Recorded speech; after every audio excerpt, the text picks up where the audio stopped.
En México hay 8.6 millones de trabajadores formales que ganan menos de 8.600 pesos al mes, es decir, que no perciben lo suficiente para superar el umbral de la pobreza.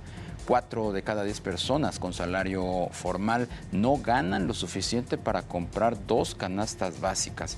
Vamos a conversar sobre el tema con Rogelio Gómez Hermosillo. Él es coordinador general de Acción Ciudadana contra la Pobreza. ¿Cómo está, Rogelio? Muy buenas tardes. Buenas tardes, Darío. Qué gusto, a la orden. ¿Qué hacer para superar pues este rezago histórico en este decil, que está severamente pues afectado? Estamos hablando de los deciles de la población más vulnerables.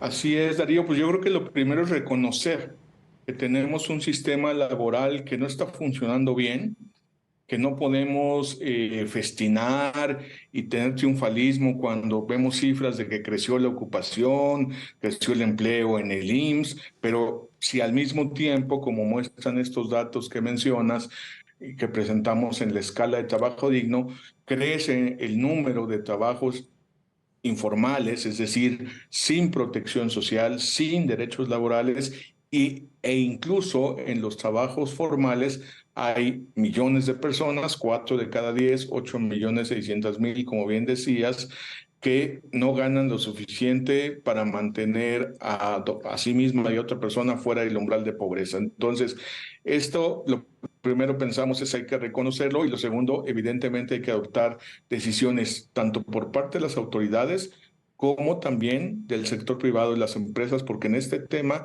no es solo un asunto de política pública y de acciones gubernamentales, Darío. Ahora que están pues los diferentes precandidatos iniciando sus respectivas carreras para lograr las nominaciones, se ha puesto sobre la mesa proyectos como este tan anhelado de una reforma fiscal. Le preguntaban hace unos días a Claudia Sheinbaum si era necesario implementarla, dijo que no. La secundó el actual subsecretario de Hacienda, Gabriel Llorio. Para ellos, ni en este gobierno ni en el que sigue será necesaria pues esa reforma fiscal. ¿Una reforma de ese tipo ayudaría a paliar la pobreza?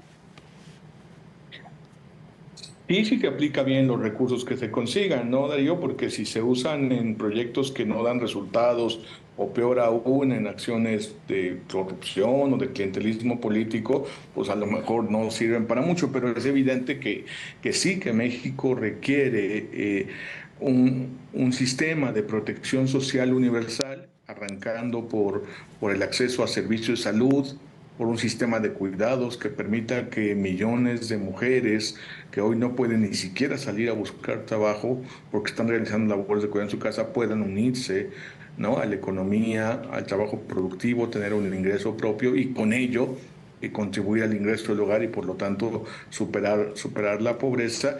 Para eso sería muy importante una reforma fiscal, pero yo insistiría, tiene que ver con que nos sirva para construir un piso de derechos sociales garantizados que combinado con acciones para que se respeten los derechos laborales, para que el trabajo digno, el derecho humano al trabajo sea parte del modelo de crecimiento económico, lograríamos superar la pobreza, porque ciertamente solo con acciones de política social no se puede, porque la determinante principal de la pobreza, pues en todo el mundo, pero en México es clarísimo, es el bajo ingreso y el bajo ingreso laboral, es decir, millones de personas que trabajan y son pobres, lo que a nivel internacional se le conoce como working poor, pero que en México tiene una dimensión, un nivel, digamos, totalmente desproporcionado para nuestra economía. Sin embargo, en este gobierno, el del presidente López Obrador, se han hecho esfuerzos para retribuir el poder adquisitivo de las clases más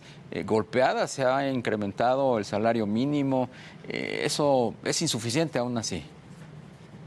Sí, porque yo creo que es una buena política, hay que decirlo claramente, sobre todo considerando que durante 35 años el salario mínimo primero perdió gran parte de su valor, 70 centavos de cada peso respecto a los años mediados de los años 70 y luego permaneció como el electrocardiograma de un muerto, como totalmente sin movimiento, totalmente ahí, con un valor deteriorado.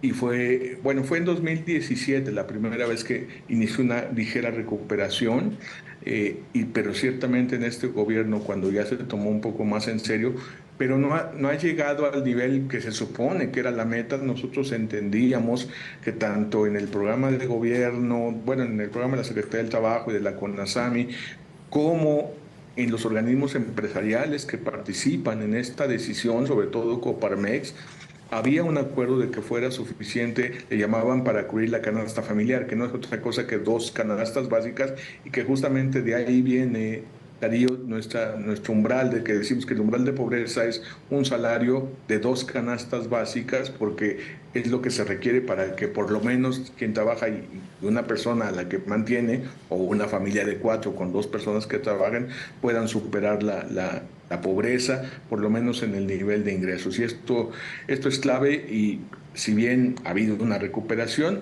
no ha sido suficiente. Y por otro lado, pues hay que ver cómo hacemos para tener una política laboral que permita avanzar hacia ingreso digno, porque arribita de salario de quienes no les alcanza para superar el umbral de pobreza no es vivir bien. Arribita solo es un nivel de sobrevivencia, de ya no ser pobre, pero no es vivir bien. Tenemos ahí 8.100.000 personas con salarios de sobrevivencia, ¿no? Otras casi cuatro, no son cuatro, pero bueno, más de la tercera parte de quienes tienen trabajo formal, pero no ganan ni 20,000 pesos al mes. Muchos de ellos ganan 10, 12, que ya no es pobreza, pero tampoco es una condición para vivir con dignidad y sin penurias, como debiera ser, bajo el principio del derecho humano al trabajo, Darío. ¿Cuál es la responsabilidad del sector privado ante esta dura circunstancia que viven millones de mexicanos? Es muy relevante, casi te diría que es la principal. O sea, por supuesto tiene que haber políticas públicas y fomento a la inversión y un ambiente macroeconómico de crecimiento, pero en ese más o menos estamos. Claro, todavía puede mejorar mucho. En cambio, el asunto de recuperar los salarios, de dejar de considerar que México puede seguir creciendo con salarios de pobreza, es una responsabilidad del sector privado. Que se entienda que estamos hablando de derechos humanos, de que no estamos hablando de una mercancía. El trabajo es un derecho. Los recursos humanos no son cosas, no es un asunto de bajar costos, porque son personas con derechos. Entonces, y porque en otras economías, quizá este es el principio básico, Darío, no estoy hablando de ideales abstractos, de una organización de la sociedad civil que solo plantea locuras y quimeras. Estoy hablando de cómo funcionan los sistemas laborales en el mundo desarrollado, o incluso en otros países de América Latina, que no tienen el nivel de deterioro, el nivel de trabajos informales, el nivel de personas trabajando en pobreza que tiene México. Y estoy hablando de economías que incluso pueden ser un poco menos dinámicas, menos fuertes que la mexicana, como Perú, Colombia, Brasil, Chile, Uruguay, Argentina, y por supuesto el conjunto de las economías de ingreso mediano alto, que es el nivel en el que se ubica México, y donde tenemos los peores, y no estoy exagerando, los peores indicadores laborales. Entonces, sí está roto nuestro sistema laboral. Decíamos en un reporte reciente, no es asunto de discutir si está el vaso medio lleno, medio vacío, porque cambia un puntito acá, dos puntitos sube, no sé qué, cuando en realidad el vaso está roto. No funciona porque genera exclusión, precariedad y pobreza. Y ahí la iniciativa privada tiene mucho que hacer, sobre todo empresas grandes y medianas, y no se diga, yo creo que es indispensable y esencial para las que se ostentan como empresas socialmente responsables. No se puede ser empresa socialmente responsable pagando salarios de pobreza. Rogelio Gómez Hermosillo, más claro ni el agua, coordinador general de Acción Ciudadana contra la Pobreza. Te agradezco mucho la entrevista. Gracias a ti, Darío, y quien quiera ver la escala y estos datos ahí en frente a la pobreza.mx, o en nuestras redes sociales de Acción Ciudadana frente a la pobreza, ahí están para que lo puedan consultar, está bastante claro. Muchísimas gracias, muy buena tarde. Buenas tardes.